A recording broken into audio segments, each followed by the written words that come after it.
Welcome to the Diversity Pivot Podcast. I'm your host, Julie Kratz. This season, we're having sweaty conversations for change. We're talking with guests about uncomfortable conversations about diversity, equity, and inclusion needed to pivot towards positive change. We do this podcast because it's important that all voices are heard, all people are seen, and all people feel a sense of belonging in their workplaces. Let's meet this week's guest. Welcome to the Next Pivot Point podcast. I'm excited to be joined by Mark Fenton. He is the founder and CEO of the specialized diversity, inclusion, and coaching firm called MASF Consulting. Note, it's pronounced massive. He previously managed D&I globally for a large multicultural financial services firm, a chartered accountant, and an accredited executive coach. Mark applies his global experience to help individuals and businesses in the UK, Ireland, and Switzerland to unlock their potential by embracing diversity and generating a sustainable, inclusive culture. Mark is from Dublin, Ireland, and is lucky enough to be back living there after spending most of his past two decades working and living in London and Paris. I'm excited to be with you, Mark. Great to be here, Julie. Thanks for having me. Well, I know you've got a lot in your history that's kind of led you to this diversity work. I'm always curious, how did you find your way into the diversity and inclusion space? Yeah, I'm always asked that question. What's a chartered accountant from Dublin doing talking about this kind of topic? But there's a link, so bear with me. It's a bit of a professional and a personal story I want to just share for a couple of minutes. So I trained as a chartered accountant. I spent 10 years then in London, doing sort of finance, risk, control, audit, those kind of exciting things. But actually what was great about that was I got to travel the world on somebody else's account. And what I enjoyed most wasn't really the job, frankly. It was the meeting people and understanding people and seeing how people work well together or don't work well together. And if as an auditor or a risk manager, your job is to find problems. But the only way you're going to find problems really is if you're given a bit of help from the senior executives who show you where the problems are, and then you can use your expertise to help them.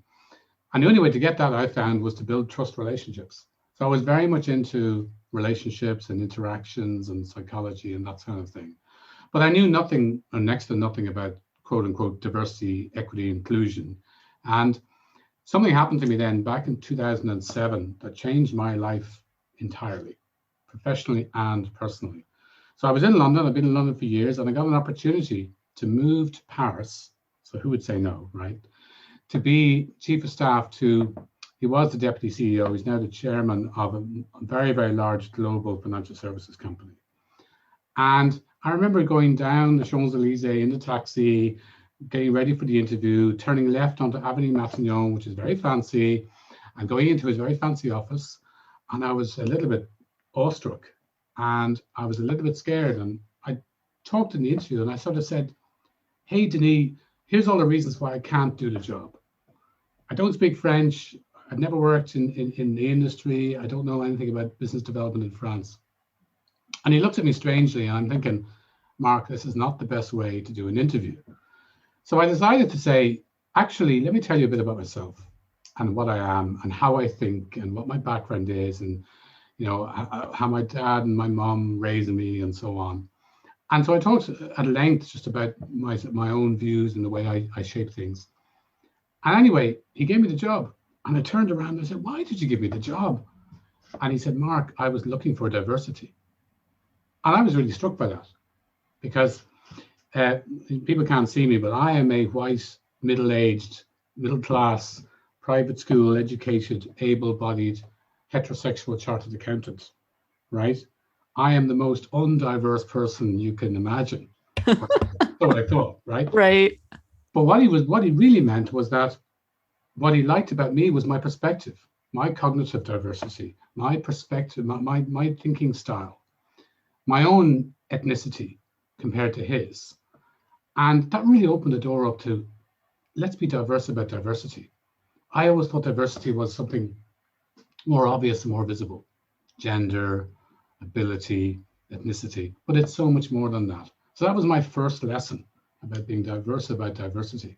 And it turns out then this guy became the executive sponsor for diversity and inclusion across that business. And after doing various things with them, years later, I was asked to come back to Paris to manage diversity and inclusion programs for the group.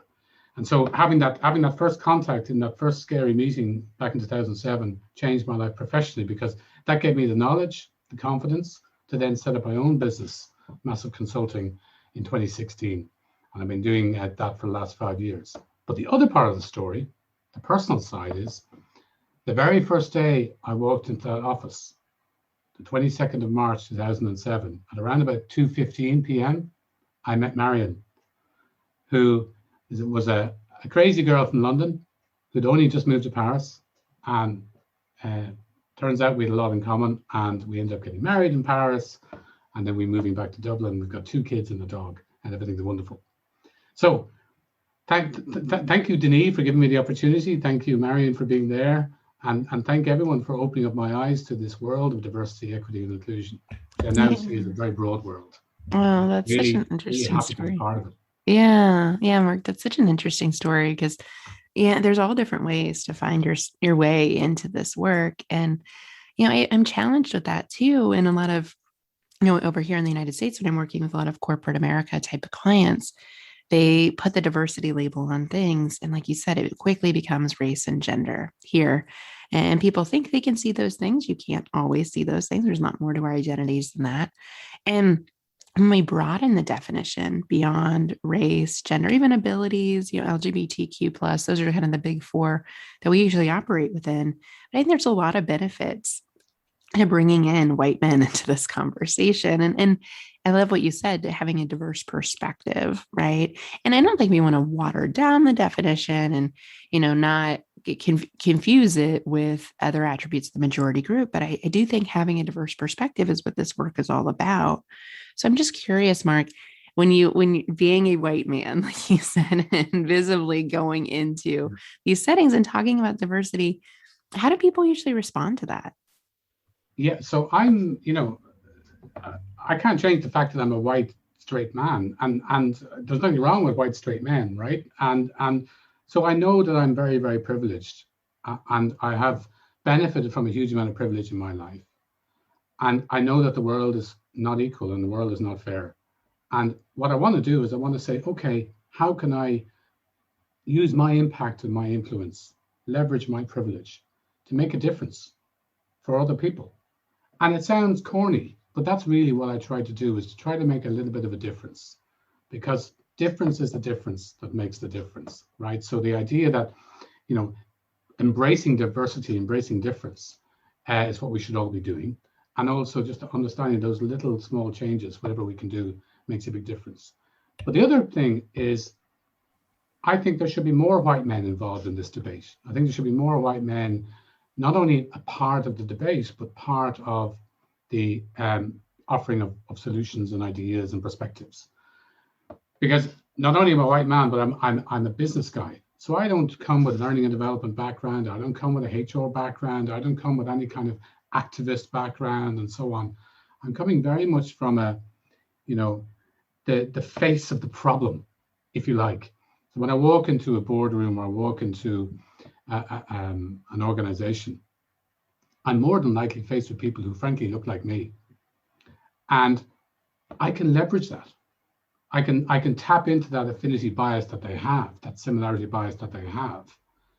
And maybe, just maybe, they might listen to me in a different way, because I can talk numbers, I can talk business, I can talk white man, and that can help, right? I'm not saying that other people who aren't white men can talk to white men. Of course they can, but they're often taken aback because they're not expecting that, and that acts as a differentiator. And we work in a marketplace where we want to do good, but we want to do good and create good business.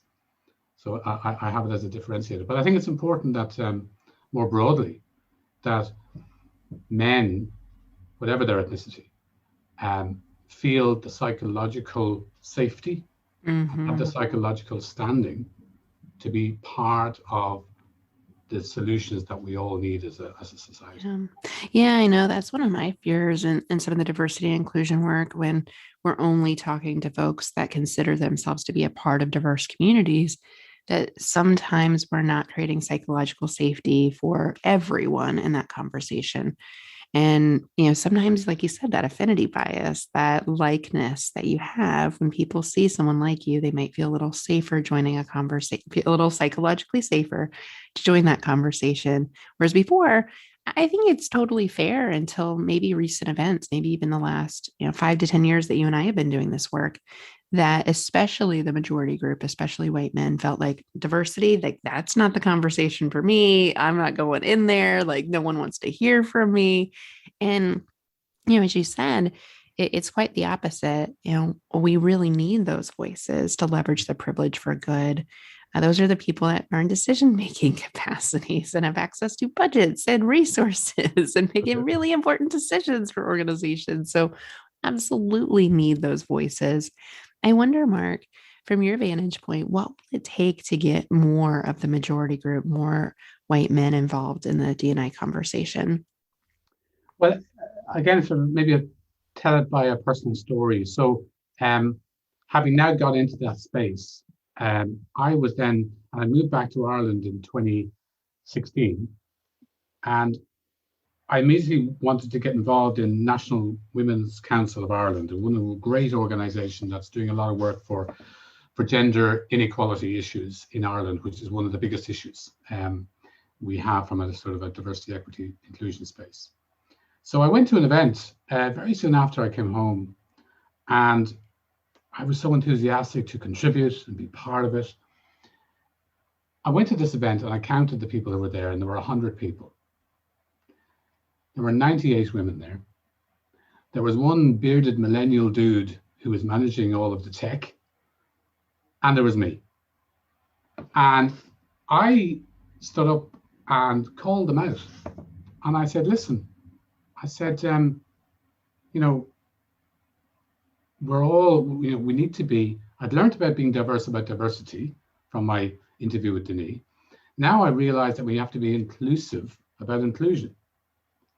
And I said, I feel here that, there's not representation of male voices, and there's an opportunity to. And they were very kind of, we didn't think about inviting men. We didn't think you'd want to come. We didn't think you had anything to say, and so on. And now they have changed their perspective. I'm speaking on a panel later in the month with National Women's Council, talking about some new research they've done around gender equality and the business benefits and so on. So they've come around full circle, and I'm very happy to continue to support them. So I'm not pointing the finger at them in any way. But it's certainly those fora available, those different sort of, as you say, either affinity groups talking to other affinity groups. The natural place was people looking for people like themselves having their own same issues. And I think we have to be inclusive about inclusion. So what do we do is, when I advise organizations in terms of setting up affinity networks, let's say, is actually set yourself targets. If you're going to have a network that is supportive of women, by the way, don't call them women's networks. I think that's, call it the 50-50 network or whatever you want to, or 51-49, it probably should be. But make sure you got 25% men membership. And the same when it comes to any form of allyship. If it's an LGBT plus inclusion group, 25% at least of LGBT allies and supporters, not necessarily members of that community. And the same goes with ability groups and so on and so forth. Because you have to see both perspectives, not just because, as you say, it's often the people who are not in those groups who are in the positions of power or influence or economic purse strings, but just to have a broader range. And because I want to go and learn, I want to learn more about the LGBT community and the challenges they have, and what they can teach me about how I can communicate and collaborate and so on. And hopefully they can learn from me too. And I find it frankly interesting, because I want to embrace that difference. I like that idea of setting ally targets. And I think One of the challenges I experience, like you speaking with a lot of employee resource groups, is we want to invite our allies, but sometimes we need that brave, psychologically safe place to talk about specific gender issues or LGBTQ issues. And so balancing how allies get involved, but having a representation target and being really intentional with when and how allies engage in those conversations, I think I'm hearing you say, and especially on the issues of gender, we're for the most part, like you said, it's like 50-50. I mean, obviously there's a non-binary component to gender and all that too, that we should consider this increasing our knowledge of the spectrum. But that's an easy one, I think, to say, hey, we ought to have some men involved, and here's when and how they're going to participate. And we're going to be intentional about that. One of the feedback I get, Mark, and I'm sure you hear this because men probably feel more comfortable sharing this with you, is they'll say to me, like, Julie, I am scared. I do not want to walk into that meeting or Zoom room, whatever it is nowadays. But it's all risk, no reward is sometimes the message that I hear. What would you say to a man that's like really afraid to join the diversity conversation? Now you know what it's like to be a woman, right? If a man walks in and says, I'm scared because I'm not sure I'm going to be welcome and I'm a minority in that group. Well, welcome to the world, Sonny. Okay, so that's the tongue-in-cheek approach, but I think it's an important message all the same. I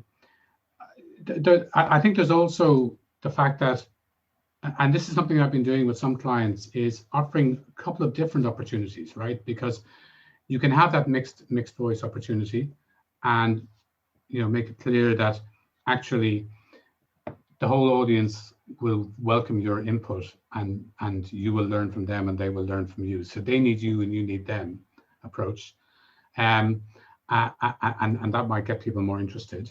And also the fact that you may be the person with that impact and influence who can make a difference for the rest of the people. So you have a little bit of an accountability and a responsibility, as well as an ability to make a change. But cognizant of things like, the challenges that men face themselves. And so I've been running a number of workshops for some clients, which are men-only workshops, talking about gender equality. And I do this because it could be, in certain circumstances, it's a more psychologically safe and quote-unquote honest environment, where it's someone like me running one of those. And I talk about not only what their views are and what their tactical and strategic approach to the topic, but more deep about what challenges do they face as men. What about toxic masculinity and this kind of masculinity culture conflict that goes on? I mean, I'm a man, but I'm not someone who's automatically macho or automatically, dog eat dog and all this type of thing, this stereotype. So I don't want to act in a certain way, and yet I feel pressure as a man to act in a certain way in certain circumstances. So understanding that, some men have different behavioral norms, that contradict what the environment they feel is necessary. And it's not about gender, it's about your ability to empathize, your ability to collaborate, and your ability to communicate. There used to be a great website, I think it's called brainsexmatters.com. Where you can type a few questions in, you can find out what kind of a brain you have. I have a female brain, right? Just because of the way I think and because of my cognitive diversity, if you like. So the whole point is that men are challenged with some of this kind of common culture. Men themselves have faced some sexism. Men themselves have their own imposter syndrome. Men themselves have their own fear. Men themselves suffer from bias. Men themselves need to learn that gender equality is not zero-sum game, and so on. So there's a whole education piece, as well as a welcoming piece, that needs to happen to get them more involved. Yeah, I like that. What are the challenges you're facing? Because gender socialization, a lot of this is constructed. The idea of gender, like you said, our brains think differently, and having to be quote unquote masculine versus feminine really isn't fair for people that identify differently or identify on that spectrum. And same, I think, for a lot of our other dimensions of our identity. There's a fluidity to it. And like you said, it's not a zero-sum game. Like what we know with inclusion is it gets better for everybody if we're inclusive, and especially the person that's most marginalized inside your organization. I often think about the people that really do experience it in the most hardships. As long as they're experiencing those hardships, we're all being held back by that. So there's like this just collective, like good for humans, good for us all.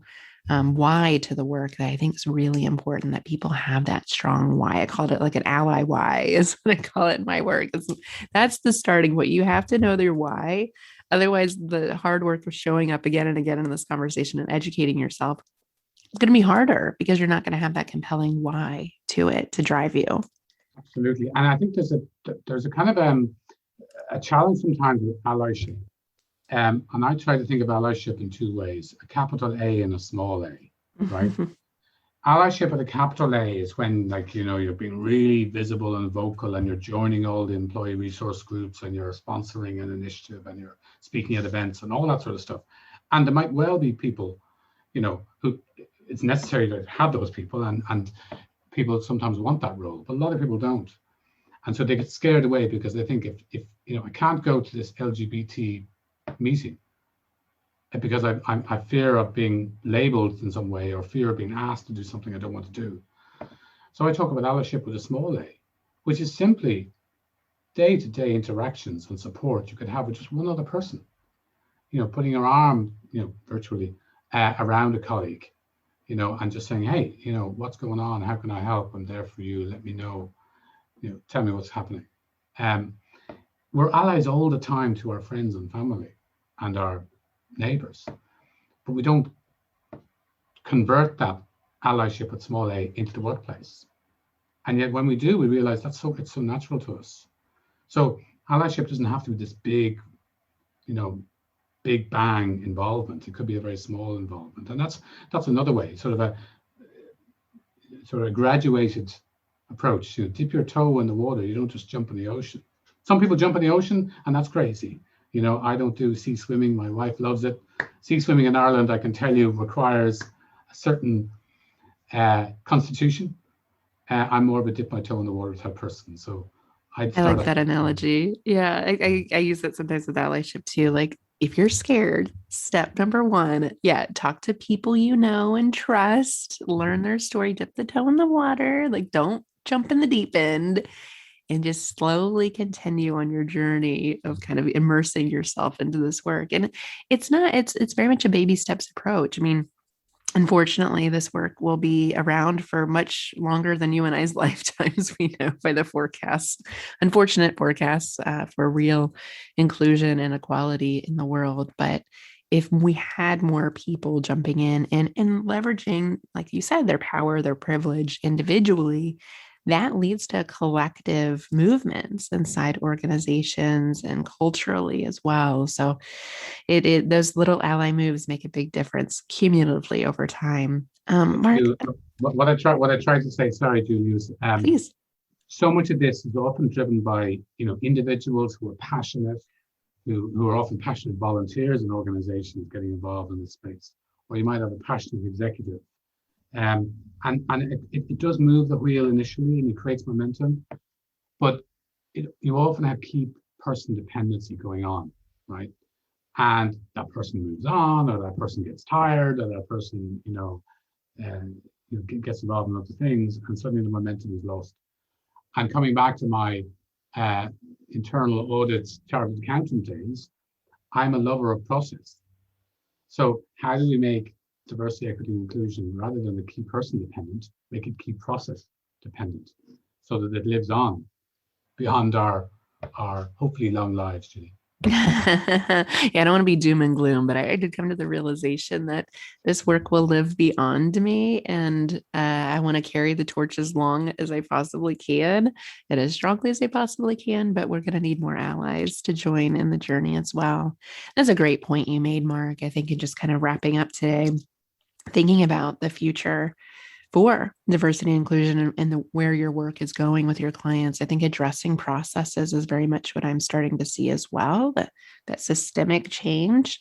And I look at it, I'm curious how you look at it when you address processes, but looking at your employee experience, for HR leaders, D&I leaders that were listening to the podcast today, you're thinking about how do you recruit? How do you hire? How do you promote talent? How do you assess pay increases?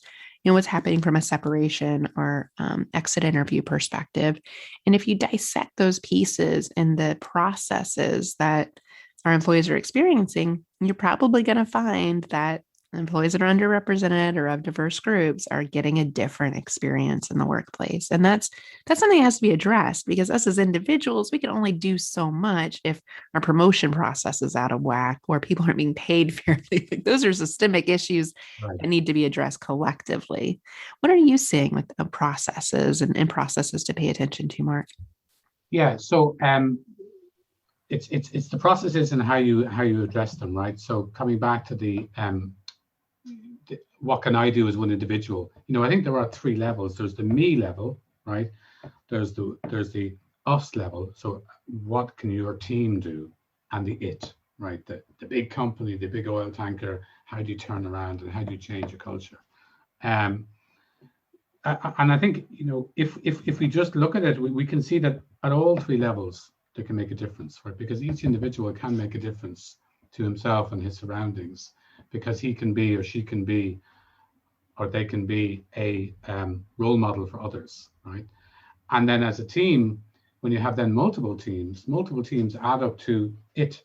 So as long as you apply that process lever change, you can, even as one individual, make a big change. Be the change you want to see in the world, as Gandhi would say. But in terms of processes, I like to look at the whole employee life cycle, and I take companies through it. And by the way, the employee life cycle starts before there's an employee. And so talking to leaders and saying, okay, how can we make each of these touch points more inclusive? How can we put on our new spectacles which have a DEI lens in them? So literally put on glasses and see these touch points in a new way. And whether that's analyzing them from a quantitative perspective in terms of representation, in terms of access to training and all the rest, or looking at it more qualitatively. It's all of those touch points. It's the brand, it's the job application, how do you write the job profile, genderizing the language, all the way in then to how people, what's the candidate experience, what's the induction like, all the way through performance reviews and so on. So I think you have to look at all of those individual processes as a continuum. And then put on your glasses and see it in a quantitative and qualitative way. But there are areas where it really jumps out. Recruitment and selection, clearly. Think diverse recruitment in a diverse way is really, really important. But also, people don't think a lot about the I leave stage. When people leave organizations, that's a part of an organizational life cycle that's ignored. The amount of money we spend on onboarding compared to the amount of money we spend on exiting is enormous. And yet, these people, because long gone are the days when people work for the same company for 40 years, right? So I might leave a company and 5 years later come back to it. Even if I don't, I'm an ambassador for that company when I leave. I'm potentially a consumer of that company's products and services. So why not make my exit as inclusive as possible, just as you worked on my entry. So it's the obvious ones around diverse recruitment in diverse ways, but also the less obvious ones, like when people depart. Yeah, well, and you're a great ambassador for your organization that you found your way into this work. So that's a great example of, even when you're not in the organization, you can influence and shape the culture and who joins or how it's perceived at that organization. Excellent, Mark. Well, thank you so much for sharing your amazing wisdom with us today. Tell our listeners, how can they stay in touch with you and follow your work? Yeah, so you can check out my website, which is masf.ie. It's pronounced massive because I'm trying to make a massive change, but masf.ie. Or you can just follow MASF Consulting or me, Mark Fenton, on socials, LinkedIn and Twitter. Thank you so much, Mark, for being with us today. It was awesome to talk with you. Thanks so much, Julie. It was great. Thanks a lot. Thank you for listening to the Diversity Pivot podcast. Allies are necessary for positive change. If you're on the journey to becoming an ally, we invite you to participate in our new signature Lead Like an Ally online self-paced learning program. It's comprehensive and it includes an online learning platform packed with tools, stories, and ideas to become an even better ally. Head over to leadlikeanally.com to learn more.